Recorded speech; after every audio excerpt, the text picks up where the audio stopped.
Baginda Nabi SAW sebelum beliau meninggal dunia,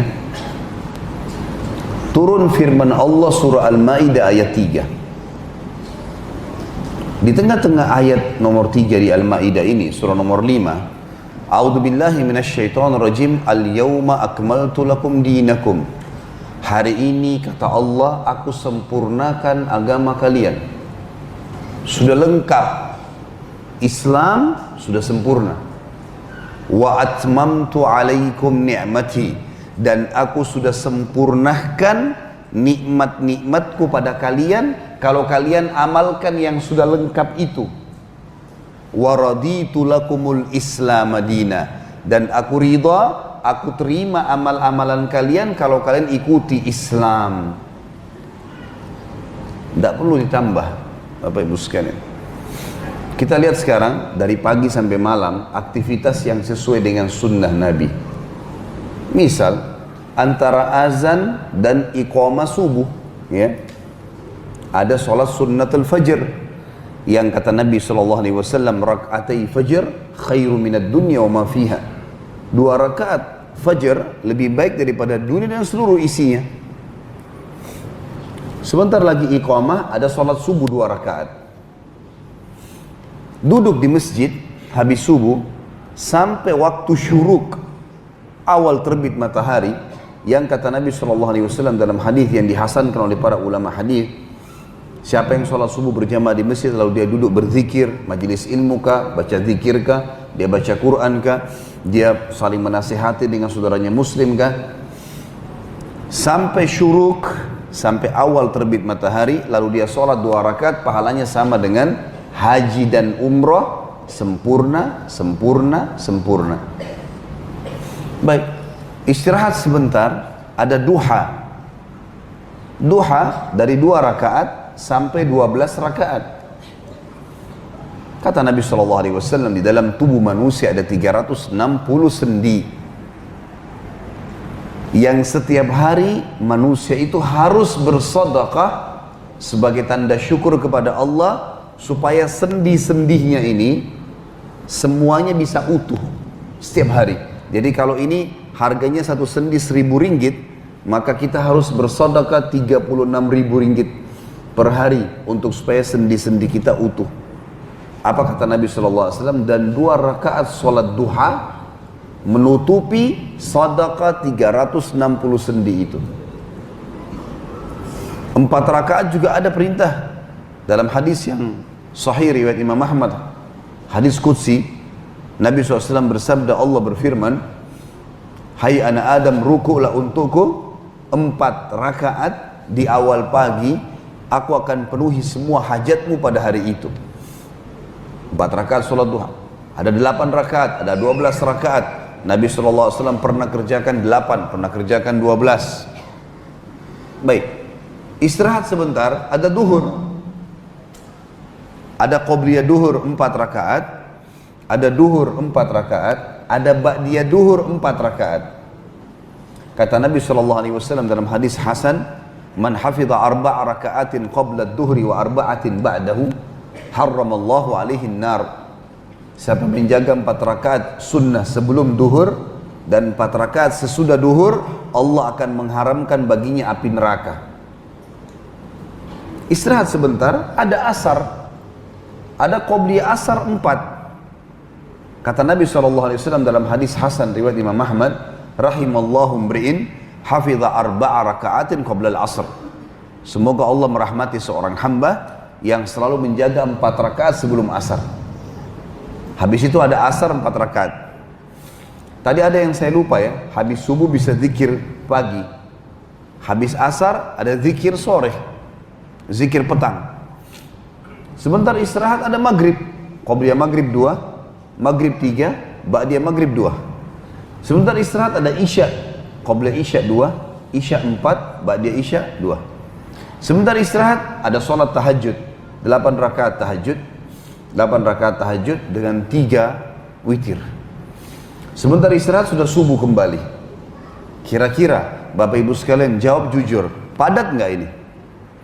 Benar nggak ini bahasa sama sini ya? Padat. Padat waktu. Padat nggak kira-kira? Padat. Ini belum kita bicara jenguk orang sakit, bakti sama orang tua, nuntut ilmu. Belum kita bicara nih, cari nafkah. Belum kita bicara semua. Berarti mengikuti perintah Nabi SAW saja dalam seharian sudah padat. Sudah padat. Itu saja. Sudah. Mati masuk surga. Jangan buat-buat ini Bapak Ibu sekalian. Banyak kaum muslimin kita nasihati.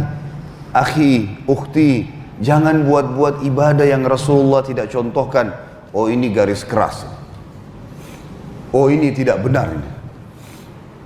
Masa orang mau ibadah dilarang? Bukan dilarang. Rasulullah SAW dalam surah Al-Ma'idah tadi ayat 3 tidak menghembuskan nafas terakhirnya kecuali sudah menyampaikan semuanya. Semua. Apa kata beliau? Innal halala bayyin wa innal harama bayyin wa bainahuma umurum mushtabihat. Yang halal sudah saya jelaskan semuanya, yang haram sudah saya jelaskan semuanya, dan diantaranya ada hal yang samar-samar, bisa halal, bisa haram.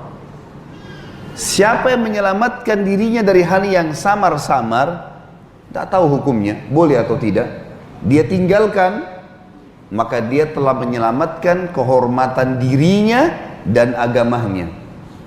Dan siapa yang menjurumuskan dirinya pada yang syubhat, yang samar-samar, boleh atau tidak, tak apa-apa, buat aja. Maka dia telah menjurumuskan dirinya pada yang haram.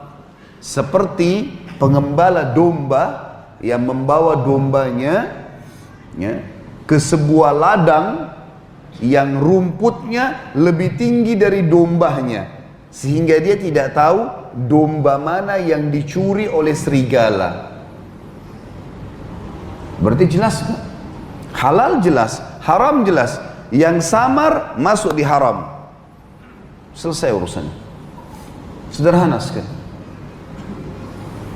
Sampai ada seseorang teman-teman dari tabi'in mau meninggal dunia. Pada saat mau mati, sudah mau meninggal dunia, sempat dia ketakutan. Lalu dia berkata kepada temannya, saya takut, saya mau meninggal dunia. Kata temannya, selama kau hidup, apa yang menjadi panduan hidupmu? Kata dia, sunnah Rasulullah Sallallahu Alaihi Wasallam. Rasulullah bilang kerjakan, saya kerjakan. Rasulullah bilang tinggalkan, saya tinggalkan.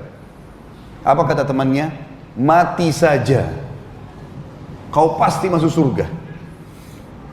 Karena itu fungsi diutus Rasulullah untuk apa? Untuk itu. A'udzu billahi minasyaitonir rajim. Laqad kana lakum fi Rasulillahi uswatun hasanah. Untuk siapa? Di diri Rasulullah Muhammad sallallahu alaihi wasallam suri tauladan buat kalian. Buat siapa? Liman kana yarjullah. Siapa yang mau mengenal Tuhannya Allah, yang mau bertemu sama Allah di akhirat nanti. Liman kana yarjullah wal yawmal akhir, dan mau selamat nanti di akhirat, mau masuk surga, selamat dari neraka. Wa dzakarallaha katsira, dan orang-orang yang mau berzikir dengan Allah dengan zikir yang banyak. Cukup teman-teman, cukup. Jangan buat-buat ibadah ini. Diingatkan, fikirkan, renungi baik-baik. Jangan memvonis orang salah.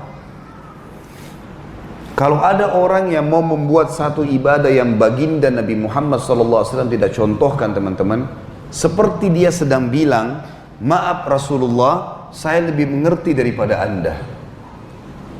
Rasulullah bilang jangan kerjakan, dia bilang tidak apa-apa. Tidak bisa ini. Seorang muslim harus betul-betul menjadikan beliau sebagai suri tauladan.